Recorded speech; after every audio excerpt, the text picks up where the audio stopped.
let's get now exact solution of this question by indirect and direct method. So first of all, the first step is here. I'm going to solve. You can take this question z divided by 3 divided by z. First of all, I'm going to solve that. You can write here z divided by 3 divided by z, and you can also write here z divided by 3 divided by z. Next step, very simple. Z divided by 3 multiplied by z.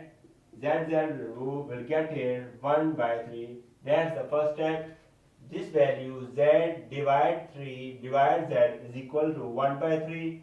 1 by 3 divide 3 will get the answer here 1 by 3 divided by 3. We'll solve the question here. 1 over 3 divided by 3 will get 1 over 3 multiplied by 3.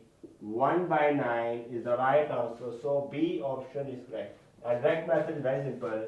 Z multiplied by 1 by 3. Remove in upside. We'll get 1 by z multiplied by 1 by 3. Here z will remove. We'll get here 1 over 3 multiplied by 3. 1 by 9. So 1 by 9, B option is correct by direct and indirect method. Thanks for watching this video. Also share this lecture with your classmates and friends so that they also have a benefit of it, and don't forget to like and subscribe this video. Goodbye.